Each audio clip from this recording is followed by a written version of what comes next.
minha base acabou. Vou ter que pesquisar e comprar uma nova. Uma base da Vult, R$29.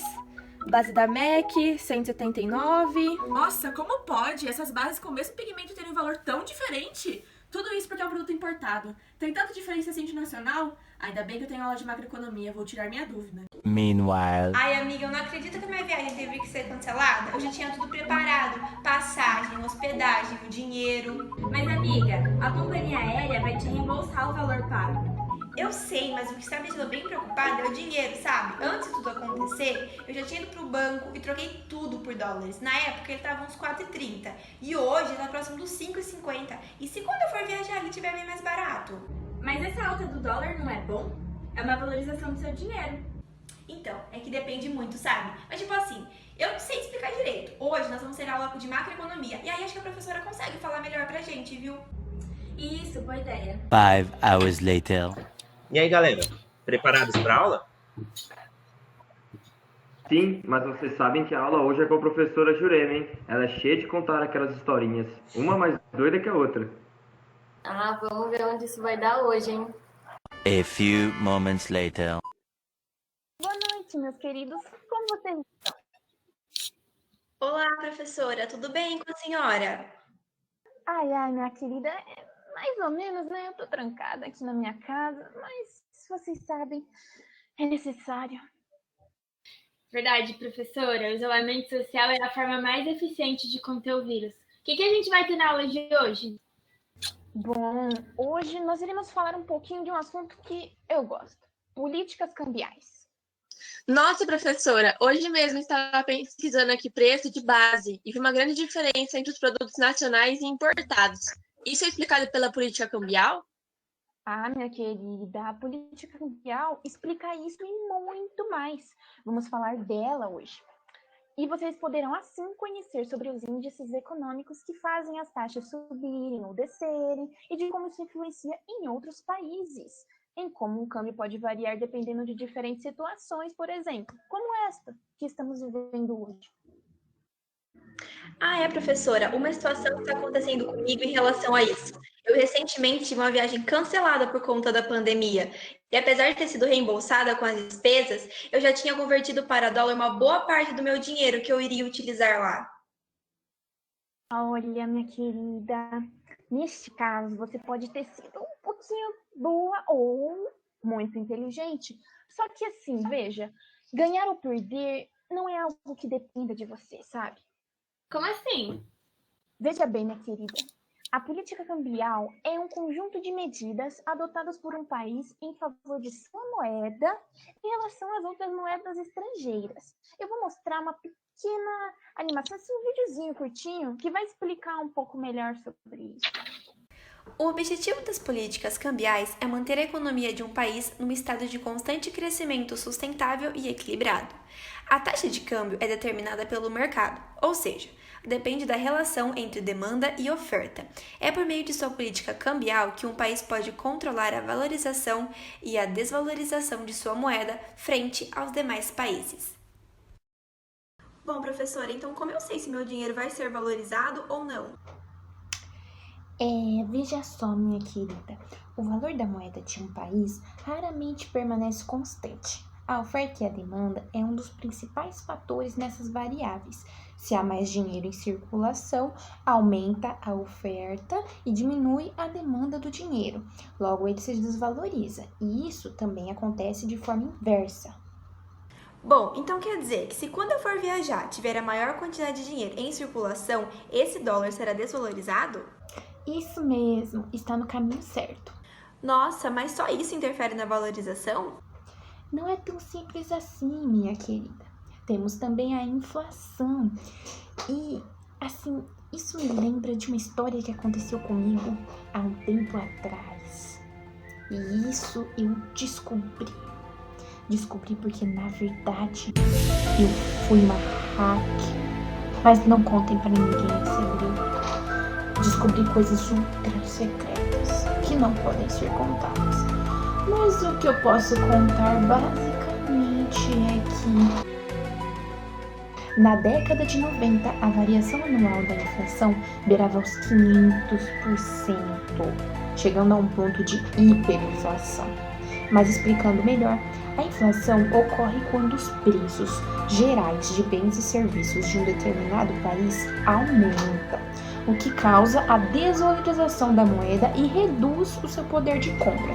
Lembro que o Plano Real foi um dos meios da época responsáveis por regular isso, sabe? Mas, enfim, sem entrar em mais detalhes, há mais alguns anos atrás, entretanto, aconteceu uma valorização do câmbio real. E vocês sabem o porquê isso aconteceu? Provavelmente não, né? Porque a especialista aqui sou eu e eu que vi muitas coisas sobre isso nos meus tempos de hacker. Mas enfim, a partir de 2002 ocorreu uma persistente valorização do real e um dos motivos foi a elevação da taxa de juros e por causa do aumento da demanda por ativos brasileiros. Quais foram esses ativos? Bom, em todo esse período houve ingressos de capitais de curto prazo, mas também um forte ingresso de capitais de longo prazo, que não são diretamente estimulados pelo diferencial da taxa de juros, que nós já vimos anteriormente. E entre eles, houve investimentos estrangeiros diretos, por exemplo, muito importantes na época. Sei que isso aconteceu. Sei exatamente que isso aconteceu. Ah, é verdade, meu querido. Nossa, mas vocês não sabem muita coisa sobre mim. Já fui muita coisa nessa minha vida. Ai, ai. Isso me lembra de outra história. Mas essa aconteceu quando eu fazia parte das negociações da minha família, sabe? Nós somos grandes produtores de soja no Brasil. E vocês acreditam que em 2018, né, por eu fazer parte dos negócios, eu sei disso. Só em 2018, 77,6%, assim mais ou menos, da soja brasileira foi vendida só para a China. E eu vou lhes contar como que isso começou, né? Vocês sabem aí que a China e o Brasil tem uma forte relação. Enfim, eu vou explicar. A partir de 2002, assim, que a nossa dependência com a China foi impulsionada aqui no Brasil. Por quê? Vocês sabem que a China e o Brasil já tinham uma relação comercial desde a época de 80 por aí. Porém, foi a partir de 2000 que a China pontuou que essa relação comercial entre os países deveria ser bilateral. Ou seja, não bastava que o Brasil só vendesse muito para a China e comprasse pouco dela, porque assim ela teria um déficit comercial, que a gente já estudou também. Mas por conta disso, o Brasil começou a comprar mais da China também. E hoje, notamos que tanto a importação como a exportação brasileira depende em sua maioria da China. E vocês falam, isso é bom? Não tanto. Mas calma, já vou chegar lá. No que se refere às vantagens de importação do mercado chinês, um dos fatores mais predominantes são os baixos custos de aquisição. A moeda yuan ainda assim é menos valorizada do que o real, e isso facilita as compras no país.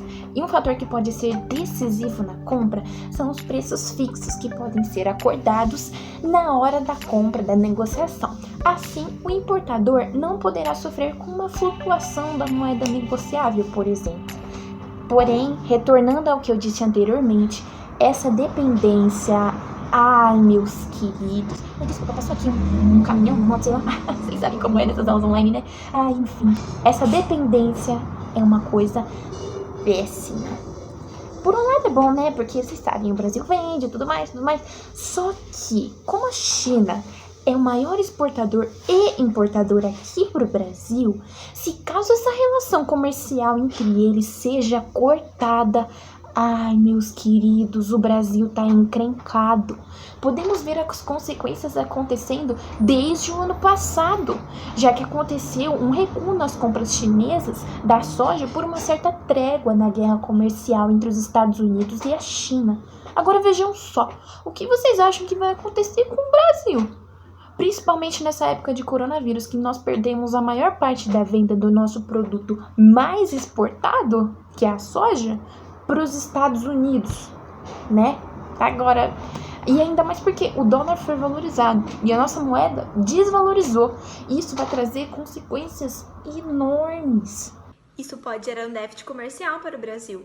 Nossa, nunca pensei que a queda de nossas exportações de um único produto poderia ser tão prejudicial. É muito prejudicial. O Brasil deveria investir mais em outros tipos de exportação para que essa dependência não seja tão prejudicial para o nosso país. Já pensou se nossas relações são cortadas por completo? O Brasil teria um alto déficit. Mas, prof, isso não vai ter alguma interferência para a China? Ah, isso depende. Pensem como se a China fosse uma empresa que decide trocar de fornecedor. Basicamente foi isso que aconteceu. Mas como uma grande empresa, ela decide o que vai ser mais vantajoso para ela. Como naquele momento com os acordos aí que aconteceram que não posso entrar em mais detalhes, né? Vocês sabem, hacker. Mas enfim, com tudo isso que aconteceu, a China trocou o seu exportador, que era o Brasil, pelos Estados Unidos, e nós já estamos sofrendo as consequências disso. Mas agora que vimos, né, que a China é o maior exportador mundial, vocês têm ideia de quem ocupa a segunda posição? Os Estados Unidos, professora? Isso mesmo. Mas, professora, por ele ser a maior economia mundial, ele não teria que ser o maior exportador? Ah, não necessariamente, minha querida. Apesar de não ser o maior exportador, os Estados Unidos têm diversas relações comerciais com vários países. E isso aconteceu a partir da Segunda Guerra Mundial. Sei disso, vivi isso, eu tava lá, mas enfim. Desde essa época, os Estados Unidos começou a exercer o papel de maior potência por conta do financiamento e empréstimo que a nação forneceu aos países europeus para a reconstrução das nações destruídas pela guerra. Então, durante esses acontecimentos, diversas economias começaram a discutir uma nova taxa de câmbio fixa que deveria ser baseada em uma moeda forte. Então, obviamente, a moeda utilizada seria do país que tivesse a maior capacidade de ser o líder do grupo na época, que era os Estados Unidos. E isso perdura até hoje, com o dólar sendo considerada uma moeda mundial. E por consequência disso, os Estados Unidos precisa dispor de uma grande reserva de câmbio, uma reserva cambial, que revela o estoque de moedas estrangeiras em um determinado momento. E falando nisso, é importante sabermos que existem diferentes tipos de câmbio. Vou mostrar outro videozinho que vai explicar. Existem 3 tipos de câmbio: o câmbio flutuante, fixo e a banda cambial. O mais utilizado pelos países é o câmbio flutuante. Nele, o preço da moeda flutua, isto é, varia livremente no mercado de moedas mundial. A oferta e a procura por moeda estrangeira é que determina a taxa de câmbio. O câmbio fixo é quando o governo estipula um preço fixo para a moeda nacional e não permite variação de seu preço em relação às demais moedas. Para que seja possível manter esse regime, é necessário que o país detenha uma grande reserva em moeda estrangeira. Por último, a banda cambial é um regime híbrido entre os dois anteriores. Nele, o preço da moeda nacional pode flutuar, contudo, fica restrita a um limite inferior e superior, não podendo o seu preço ultrapassar esses limites. Bom, meus queridos, agora que vocês já entenderam melhor sobre os tipos de câmbio, para finalizar, vamos falar sobre o balanço de pagamentos. Alguém tem ideia do que seja? É algo relacionado com a entrada de capital estrangeiro no país? Isso mesmo, querido. Está no caminho certo. O balanço de pagamentos é a união das transações correntes com a movimentação de capitais que atuam como canais de entrada de moeda estrangeira no país. Como exemplo de movimento de capitais, podemos citar os empréstimos feitos pelas empresas ou até pelo governo no mercado estrangeiro. Agora, um exemplo de transações correntes é a balança comercial de cada país. Vejam só, eu peguei a do Brasil para exemplificar para vocês. Balança comercial é um termo econômico que representa as importações e exportações de bens entre os países. Para saber o saldo da balança comercial, deve-se subtrair o valor das importações do valor das exportações. Se o valor for positivo, então o saldo é favorável, e se for negativo, é desfavorável. O Brasil exporta mais que importa. Veja neste gráfico de abril de 2019 até março de 2020. Apenas em janeiro deste ano que o Brasil apresentou um déficit da balança comercial, ou seja, as importações do país superaram as exportações. Ele gastou mais do que vendeu. Bom, pessoal, por hoje é só. Eu espero que vocês tenham gostado da aula, meus queridos, entendido um pouco melhor sobre políticas cambiais e o quanto ela é importante para um país, além da importância das exportações e das importações, é claro. Entendemos perfeitamente, professora. Muito obrigado, viu? E eu espero que o mercado seja favorável quando eu for viajar. Ai, que bom, meus queridos. Ótimo, pessoal. Eu espero que vocês, então, tenham um bom final de semana e até a próxima. E não esqueçam, fiquem em casa.